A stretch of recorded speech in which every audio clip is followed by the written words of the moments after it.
Hey, this is Malika of Evanston Live TV, and I have with me today, actually, he's a returning guest on Evanston Live TV. He is running for the Evanston City Clerk office. Please welcome Jackson Poller. Thanks, Malika. Happy to be back. Happy to be back. Now, the first time you and I met was well, actually, we had seen each other out and about, uh, Yeah.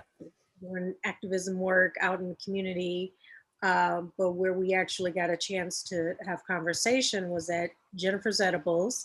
I interviewed you and Allie Harnett in regards to EVI, the Evanston Voter Initiative. You guys were working very closely with Governor Quinn, Pat Quinn, hmm and you were really fighting for democracy. Yeah, that was the fight. That still is the fight. It was unfortunate that we lost that battle, but I'm excited about what we'll be able to do once we have a new council. Okay. Why don't you tell people a little bit about EVI, because you guys took it all the way to court.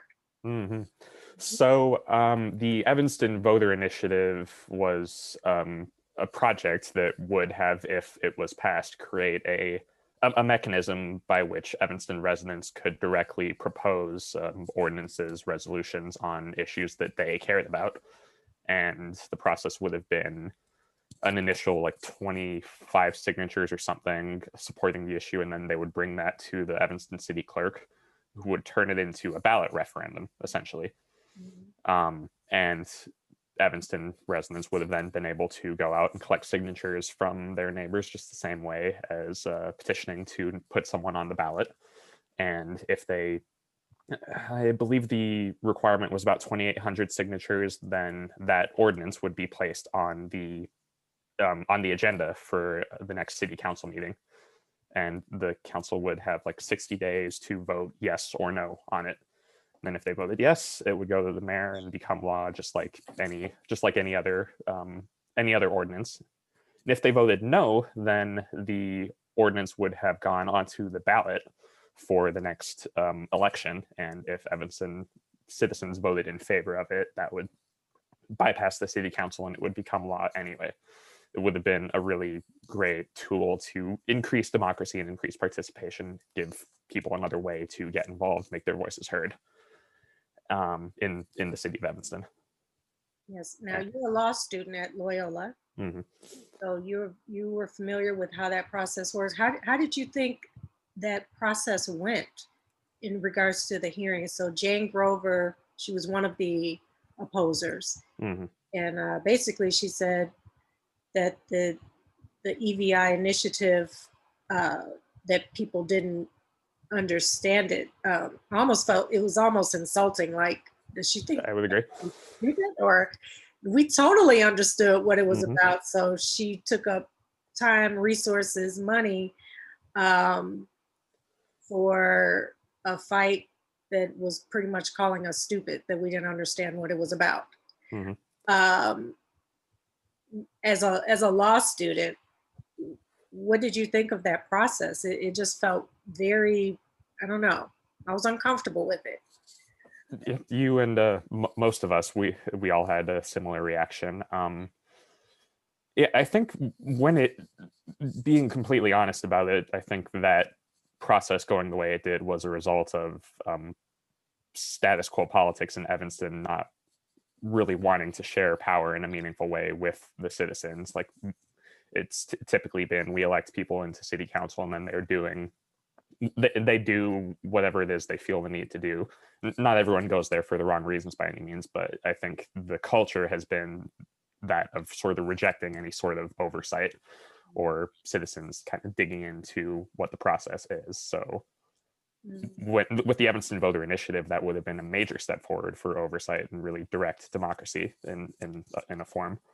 And there were people who didn't like that, and I the I was not happy with how the hearing in front of the electoral board went. I thought there were some issues there with seeming like the electoral board might not all members of it, but some members of the electoral board and the electoral board council kind of seeming to make up their mind before even hearing the legal arguments. coming to the conclusion that the Evanston Voter Initiative was not self-executing, which if means they claimed that it would need more city laws, city ordinances to actually function, which was not true. It would not have. And claiming that the Illinois Constitution didn't allow for us to do what we were trying to do, which I think is also wrong. I think it does. And it was tough. It was tough to watch. I did what I could to help Governor Quinn with some of the legal paperwork there, and was grateful for the opportunity to help take this case to court and take it as far as we could. So what happens with it now? So the original attempt at the Evanston Voter Initiative, we took that up to the Illinois Appellate Court and got what I think was the same kind of flawed argument, same flawed legal analysis that we had heard from the Evanston Electoral Board and the Cook County Circuit Court. But nothing in any of those opinions says that we wouldn't be able to try again. And once we're out of the pandemic, there are a few possibilities where once we're able to safely go door to door and collect petition signatures again, there's a variety of different things we could do to try it again, either circulating essentially the exact same thing and giving it another go with a new city council, where I think at the electoral board, we might get a different result. But and I talked to Allie about this recently, and I think a lot of people, including her, are hopeful that we'll get enough new members in the Evanston City Council after this next election that the council will want to do it on their own. And based on what the appellate court told us, if the city council passes an ordinance to create this thing, then there's no legal issues. That's just totally fine. So I think that's the biggest hope, that's one of the things the new city council can do, create this direct democracy mechanism. And maybe with the new administration, might be a total different energy out there now. Whereas before it was like, no, you cannot have a voice. Shut it down. That's one of the things that makes me so excited about this next election, is there are so many fantastic, wonderful people running for alderman, running for mayor, running for clerk. There's so much potential after this next election for what Evanston will be able to do. So you are a write-in for the city clerk office that right now is being held by Devon Reid. And Devon is wanting to move on and run for alderman of the 8th Ward. So what made you decide, because I know you all had to pull quite a bit of FOIA. I'm sure you were pretty much living in the clerk's office.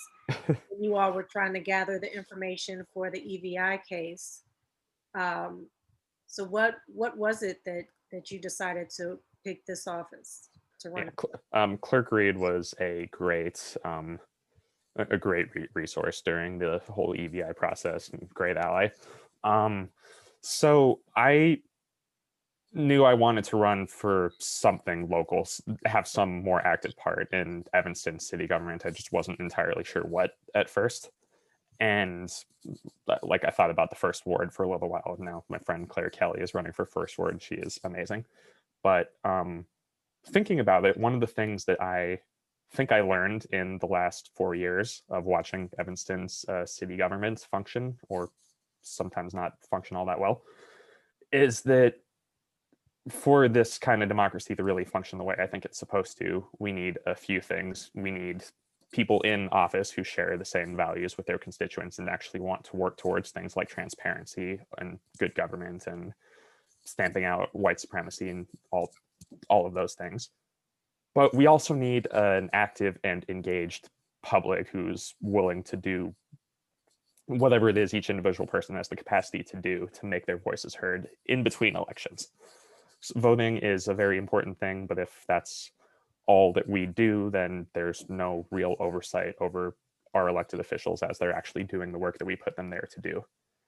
And the city clerk is the avenue by which people can participate. The city clerk handles public comments. The city clerk's in charge of receiving any petitions or communications to the city council and reading them out at the next city council meetings unless otherwise ordered not to. So that's another way where if someone can't give public comment, they can still send some sort of message and their voice will be heard. City clerk's in charge of FOIA, keeping the city code. All of these important things are what allow Evanston residents to actually see what the government is doing and put a check on what their elected officials are doing.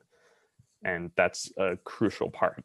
And I think I would, the reason I chose to run for city clerk is kind of twofold. One is I think I would be able to do the job well if I'm elected. And the other part is I felt like I could add to the debate, add to the discussion on what the next city clerk needs to do. Because Clerk Reid really handled the office in a way that no one before him had, turning it from functionary to this transparency officer that is actually focused and devoted to doing all these things. And I'm excited about what he'll do next, running for 8th Ward Alderman, but we can't go back. We have to have a city clerk who is devoted to building off of what he's done. Yes. And I thought I could add to that discussion. Yes, yes. So how do you intend to get FOIA back into the city clerk's role? So at the end of the day, that is, of course, a decision that would have to be made by the next city council. The clerk doesn't actually have the authority to take back responsibility for Evanston Police Department FOIA requests or Evanston Law Department FOIA requests. But I think it is something that should happen because the way those two very important types of FOIA requests are currently being handled, there's no real way for the public to have oversight over the process. Just someone in the Evanston Police Department makes the decision, and that's kind of that. Someone in the Evanston Law Department makes the decision, and that's that. And the clerk is someone who's publicly accountable and is there specifically for the reason of, as far as FOIA at least, is specifically there for the reason of ensuring transparency and open government. And I think we need the clerk back handling those important types of FOIA requests. And whether I'm elected clerk or not, I intend to continue to make my voice heard on that issue and push the new city council to restore those powers where they belong. And I would want to continue to build relationships to make that happen. Talk to people. Explain to the people why FOIA was taken out of that office. So you'll get a different answer to this depending on who you ask. Like if you ask certain members of the current city council, they will cite issues with bulk and actually handling FOIA requests on time that I'm not entirely sure are backed up by the stats. But the way I saw what happened was that Clerk Reid was a new city clerk who was attempting to hold people's feet to the fire as far as transparency goes. And like, if someone is requesting this document, I don't really care that it might make some part of the city look bad. It's something that by law should be available to the public. So I intend to make it available to the public. And I think we all saw it through the last 4 years, not just with FOIA, but with a variety of other things. Clerk Reid and the city council were quite often at odds, to put it lightly. And I saw what happened as a way to put Clerk Reid back in his place. Like, we're doing what we want to do over here, and we don't want the city clerk to be interfering with that. That's how I saw it. Do you think you would get the same pushback trying to get FOIA back into the office, or because Stephanie Mendoza, your opponent, her goal in her interview with me was to make friends with everyone at the city, who pretty much, many people agree that they wanted things hidden and not divulged out to the public, certain information. So she wants to make friends with them. I think that's a piece of the puzzle for sure. So how do you make friends with that kind of system? Well, I think it comes down to, well, talking to people first and getting to know who they are and what they're there for, because I think it is a fair assumption that the vast majority of people working in Evanston city government are truly there to do what they can for Evanston residents. Mhm. I don't think there's very many, if any, who are deliberately there to obfuscate the process. So I think there is a part of getting FOIA back that would be starting at that baseline of we're all here to do what's right for the city of Evanston, and building from that, having the conversations about what's right is releasing these documents and having FOIA be that sort of public process. And I think that depending on how the next city elections go, I think the pushback on whoever the next city clerk is not going to be as strong as the pushback was on Devon, because I think a lot of people running for alderman and mayor are wanting Evanston to be a transparent and open city government.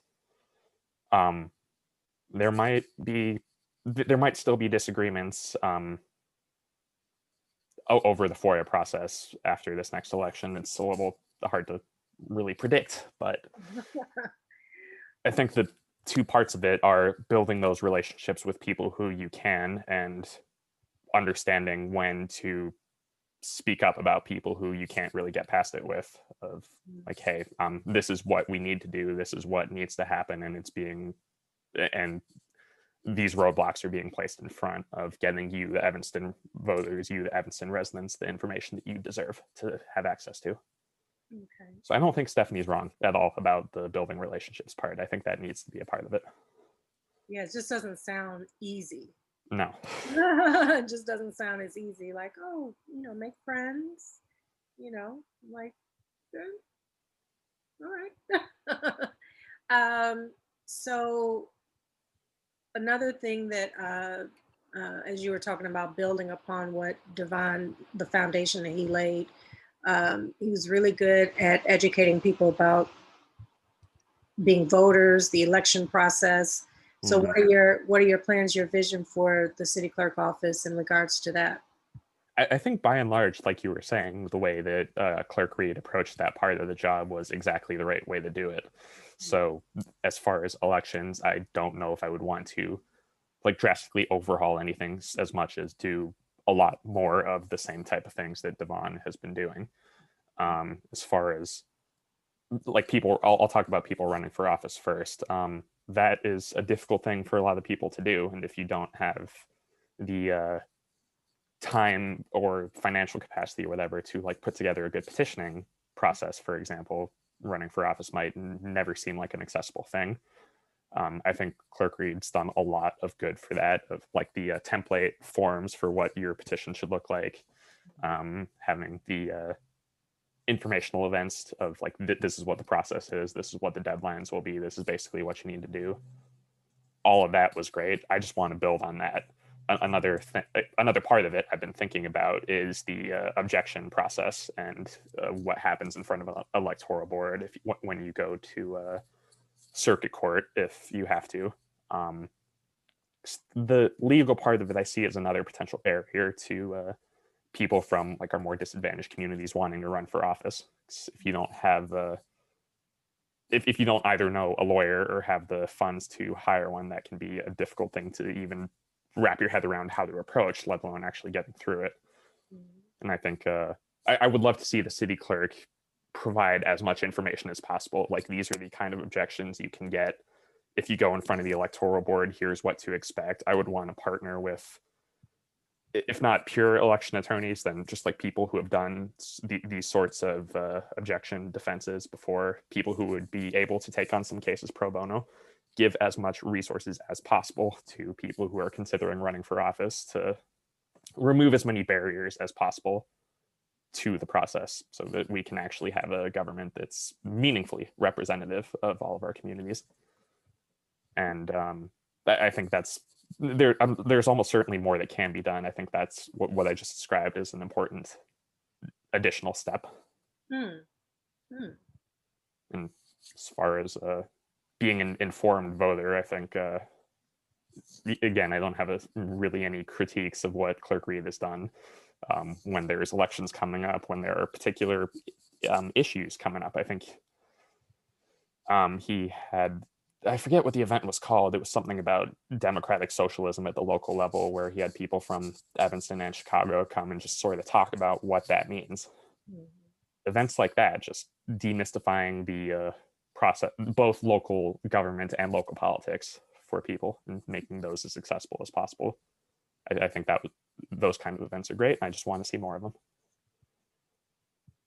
And what are your plans for the Evanston Police Department with the body cams and getting that information? It seems difficult to get that kind of information now that FOIA was taken out of his office. What are your thoughts on the whole body cam situation? So I'm not as familiar as I would like to be yet on what the specific contours of the actual laws are as to when that kind of stuff can be released at when and when it can't, but that's something I would want to study, and I hope this, whoever the next city clerk is, would.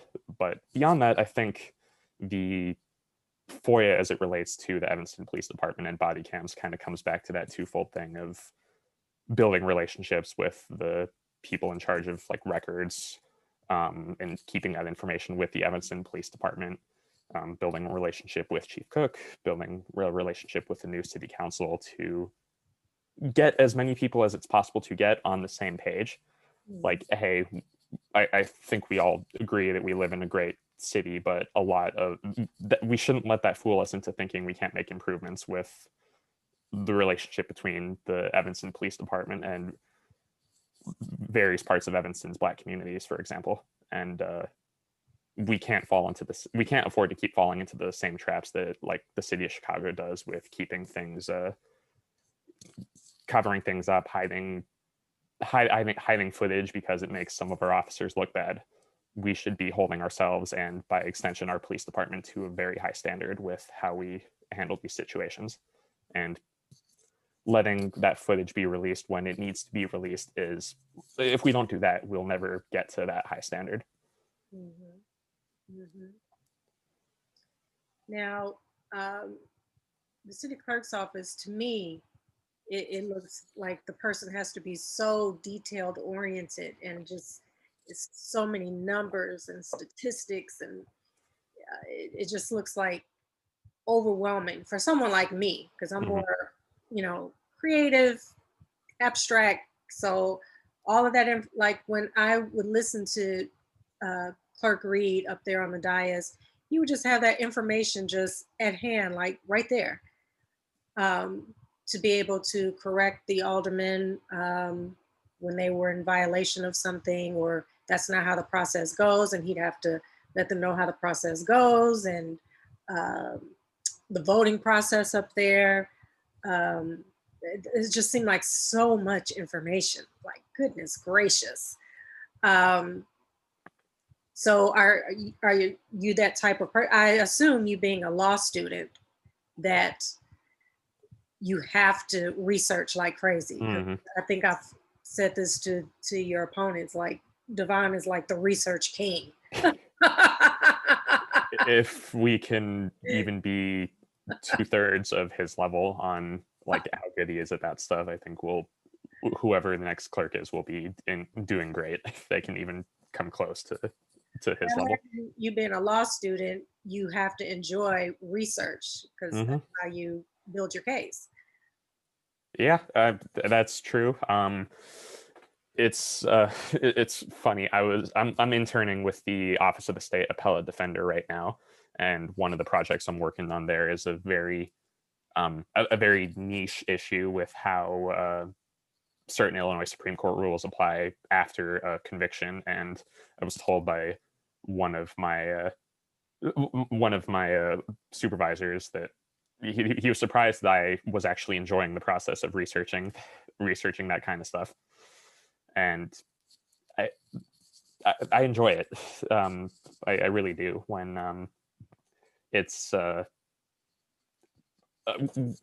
when it's an issue that's either important to me or where the process of how these different parts of like government, for example, interact with each other, it's something I enjoy. And then when I read something that I'm really invested in, I understand it. And then at that point, I don't want to put myself at Clerk Reid's level for being able to just recall everything as immediately as he does, because I don't think I'm quite that good. But when I understand something, it sticks, and I do. I'm not sure if I'm getting at the question you were trying to ask, but I really do enjoy the research process. Yes. You're a research person too. I could tell with the whole EVI situation. Hmm. You were very prepared and you helped Governor Quinn. I saw you handing off papers, information to him during the hearing. Probably did that a little too much, if I'm being honest. And and you, I mean, you're basically saying, yes, information sticks. Once I have an understanding of what's happening, it's there. Hmm. So yeah, I think the public is wanting a city clerk that is able to do that, because we don't know when the aldermen are, violating anything up there. We have no idea. Hmm. I think that part of it is something where, in an ideal world, we'd have the mayor being able to step in and correct the process, the corporation council stepping in to correct the process, and each individual alderman having a good grasp of Mhm. what the process is governing what they're up there to do. And I think Clerk Reid has had to step in potentially more than he ideally should to keep things on track. But I'm grateful that he's been able to do so. And yeah, I hope to at least come close to his ability. Awesome. So, what are you bringing to the table that's different um, than Clerk Reid or your opponents? You got Misty Wittenberg, who she's like research queen, Hmm. right? And then you have Stephanie Mendoza. Um, she's bringing more of the um, just really wanting to do the job and having support behind her. Hmm. Um, and so, what are you going to bring to the table, to that office, that no one else has brought, that that office could definitely benefit from, and for the people of Evanston? So I think that what I bring, hopefully both to this campaign and to these discussions, that I would also want to bring to the office, is just my particular unique perspective on what the office does, having seen it from like the political and like local government standpoint, and understanding how deeply it intersects with like the various things that came up during the Evanston voter initiative legal stuff. Like, for example, if my reading of the law is correct, I think Evanston is supposed to have been continuing to have township meetings, even though the township um, what was gotten rid of. And the city clerk has the responsibility for sort of setting that meeting and sending out all the notices. So that's something Governor Quinn and I have talked to Clerk Reid about a little bit. Um, I think it's really that perspective of sort of understanding how the office intersects with all of these different things, and what that has been able to teach me as far as my ideas of what more the clerk's office can do, like how much more it can make what the city council is up to accessible to the public, and sort of how the political process ties into that, of when to make friends and how to build relationships and when you need to push people. And I feel and to be perfectly clear, I don't want any of this to come across as saying Misty or Stephanie wouldn't be able to do this, but as far as what I think I would be good at, it's knowing how to manage those relationships and when to push people and when you can work together, and having the deep understanding that I think I have of the various different parts of local government and local politics that the clerk intersects with and has an important role in. Mhm. And what about staffing?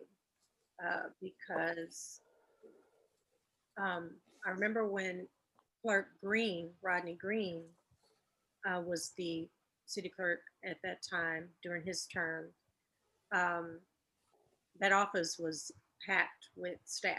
It was just always busy. I mean, you had papers like everywhere. It was just, you walked in and it just looked busy back there behind the desk. Sure. Then Clerk Reid came in and city manager's office basically took his staff away. So there were times when I would walk into the city clerk office and it'd just be Devon in a big room by himself behind a computer trying to wear every hat. Hmm.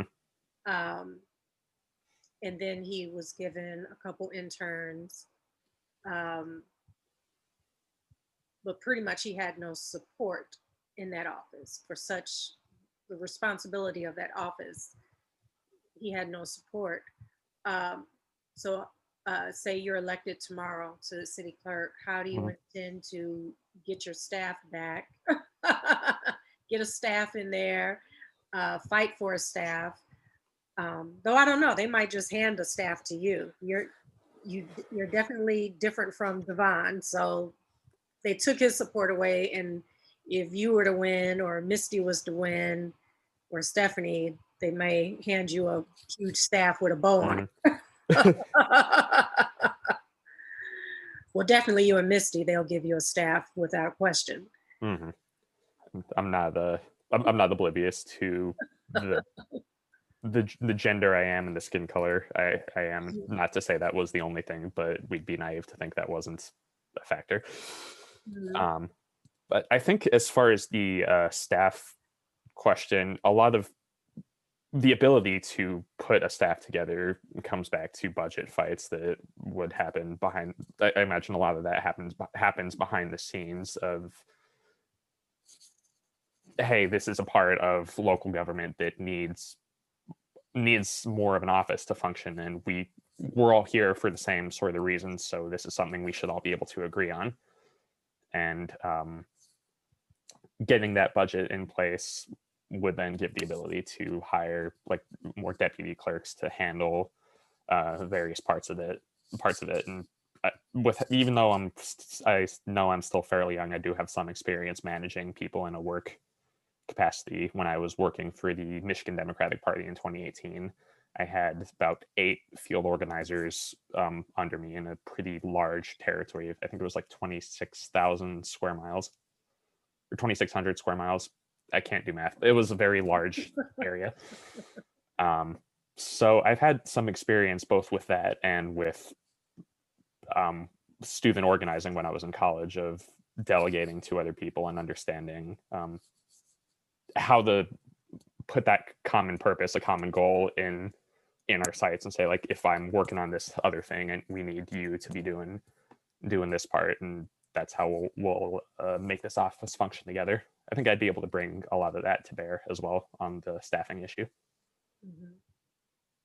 Awesome. And hmm, I really came to understand how important the city clerk's office is when it was Devon's term. Hmm. So, what are your plans to continue to educate the community on utilizing the city clerk's office? Maybe run down to everyone right now what they can use the city clerk's office for. So I don't know if all of this is exactly accessible right now, but the way the city clerk's office is supposed to be able to function is kind of as Yeah. a doorway into various parts of city government. Like there are still functionary roles, like the city clerk has various different papers, permits. It's part of it is that process, and then Mm. the part that I like to focus on is the keeper of all of the ordinances and the code of the city, and I think that can be expanded to what's being worked on as well. And the city clerks, both the physical office and the website, should be a doorway into that. Like what's coming down the pipeline for the Evanston City for the Evanston City government. Um, sort of as a direct, not as a directory, but this is what is happening. And if you're interested in understanding this part of city government, this is where you need to go. If you need to figure out who to talk to about this sort of thing, this is where you need to go. Being that central point of this is how our government functions, and demystifying all parts of it. Mhm. And all of the functionary roles that attach with that, of understanding where to get like parking even something as simple as parking permits. Mhm. Mhm. That's kind of how I want the city clerk's office to be able to function, and that's part on the city, who the next city clerk is, and part on the city council. But I think that's the ideal situation. Mhm. Right now, the city clerk deputy no longer reports to the city clerk. They report to the city manager's office. Do you intend to change that? Um, I would hope to, and that's the reasoning for that just comes down to the city clerk being one of the elected roles that is directly publicly accountable, whereas the city manager, the only way the public can really exercise any sort of oversight over that office is both during elections, when the city council that's in charge of appointment and hiring is elected, and as we saw recently, when the search process is underway for a new city manager. And after that, the city manager has quite a lot of power over a ton of different parts of city government already, and there's not any real way the public can put a check on that. So I think taking any part of the clerk's office and putting it under that umbrella is not something I would support. So I would want to put that back. Yeah, put that back. Yeah. Yes, yes. And um, we only got maybe about 5 minutes left. Um, what's really the message that you want to get out to people in regards to the city clerk's office and you as city clerk? Mm-hmm. So I've gone back and forth between whether I want to put this under 4 umbrellas or 3, but I kind of see a small number of buckets of things that the city clerk can have responsibility for when it comes to making local democracy work and making local government work. One is the giving the public as many different ways as possible to make their voices heard, and not everyone has the time or ability to make public comment at a city council meeting, but that doesn't mean that people don't care about what's going on and don't have ideas that they want to express to the city council. So giving as many different ways as possible to make for people to do that. Second part is making everything that the city council does or is considering doing as accessible to the public as possible. Because a lot of the work on various different resolutions, ordinances gets done by city staff between council meetings, and there's not right now really a great way to see what those are until council members vote on them at city council meetings or committee meetings. And I think the clerk can and should be making that process as open as possible so that people know what their elected officials are doing. And the third part is making elections in general as accessible as possible. And that's whether that's removing barriers to people running for office or giving as much information as possible of what local issues are so that people can vote as an informed voter. And I would hope that for the city clerk's race, people who are still deciding who to vote for make their choice based on who they think can best do those 3 things. And if people think that that person would be me, that they remember to write in Jackson Paller on February 23rd. Mm-hmm. Okay. Let me get one more. I think I got time for one more question in there. So Jackson, as you were explaining, the city clerk, not the city clerk, the city manager has a lot of power over Mhm. just about everything going on in our local government. Um, so say you win city clerk tomorrow and you go to sit down with Erica Storley.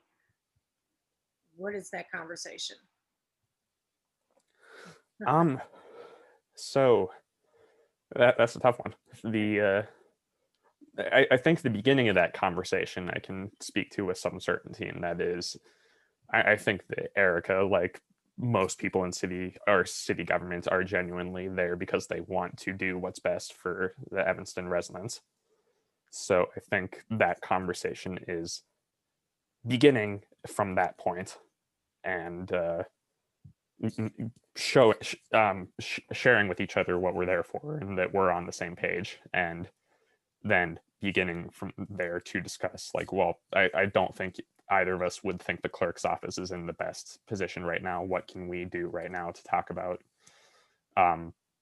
access to what various city staff who work on policy things are working on, things like that? How can we work together to make the process open and understandable to Evanston residents? Because I think that's what we are all there to do. It would certainly be a lot longer than that. That's how I see it beginning. Yes, yeah. Starting, and this is something that, again, I think Stephanie is absolutely right on. You start there and then build up as much as you can. Mm-hmm. You know, and we got a couple more minutes. I'm trying to respect people's time. Of course. Because I've been going over lately. It's just this election has been so exciting, and you all are just really getting out the gate. And the write-ins, you all are, really just getting your foot out there. You had said most people at the city, they want the best for Evanston, for the people of Evanston, and I think most go in with that. You know, Mhm. they have great intentions. They have this great vision of their part in the whole machine and how they're going to do all this great work, do good, uh, and then not for all, but for some, something happens Mhm. and they get compromised, they get bought, they get bullied, they get, willing to sell their soul. If someone was to offer to set your family up with property and a house, if you hide this information with FOIA, it's Mhm. I think some people just get in and lose sight of what they had intended to do when they started working for the city. Mhm. So, when I hear Stephanie Mendoza, I'm going to go in and make friends with everyone. And I think Misty has a real handle on what's actually going on, who are the good players at the city, and She's who's been around a while. She would been know. around a while. She Yeah. knows who the corrupt players are. Um, um, Last thing we need is for anyone to be kumbaya and naive Mhm. right now. So we just got rid of the Trump administration, and it was a lot of naive people that helped to put him in that office. you Mhm. know, Yeah. People that went in with great intentions, like, oh, give him a chance, let's make friends with him. And he's darn near destroyed the country. We don't even know the amount of destruction he's done yet. Mhm. I'm scared every day. Um, so, and I've been saying to other candidates, we need fighters. And then some people don't like that I use the word fighters, but I mean it in a way that the whole trusting of the process and being so trusting of people, when you've seen the track record, what makes you think you're going to go in and change them from being corrupt? Mhm. Um, what are your thoughts on what I'm saying with that? Well, I think fighters is absolutely the right word. That doesn't have to be mutually exclusive with attempting to build relationships. Mhm. It's just the way I see it. There are always going to be some people where the building relationships strategy just will not work, and falling into that trap is going to lead to more of the same corrupt status quo BS happening. And it's a little difficult to explain, but it's I think Clerk Reid was a great example of how to go in there and attempt to make friends where you could, but know what your line is, what needs to happen, and what you're not going to compromise. Right. And having the confidence and trust in yourself to stick to that, and trust in the people who supported you, put you in office, that they put you in office for a reason, and the reason is what you were saying resonated with them, and they will have your back if you stick to that. Mhm. Yeah, it comes down to principles and not getting caught up in a moment, Hmm. sticking to those principles. And I know in watching you, you are about principles when you were fighting for EVI, 100%. most definitely. So I don't think you could be bought, or I don't think you would sell out a community Yeah. for Which your own gain. isn't to say that I wouldn't be cautious of, if you want to call it bullying, whatever you want to call it, being kind of pushed into Mm, a set role where I gave up on that stuff anyway. But I think, yeah, the way I would approach that is relying on the community that I have and am still trying to build mhm, based around these common values, that people will be able to support me, people will have my back. mhm. None of us can do this alone. No, It's naive to say otherwise. it We takes all got to work together. it takes a village. It takes a village. All right. What have you had conversations with your opponents, Misty Wittenberg and Stephanie Mendoza? Hmm. Okay. Yeah, no, we've talked. I've wanted to make it clear to everybody what I'm in the race for, and um, what I'm in the race for, and what I. Let me put it this way: I think the city clerk is going to be in good hands, regardless of what happens. Okay.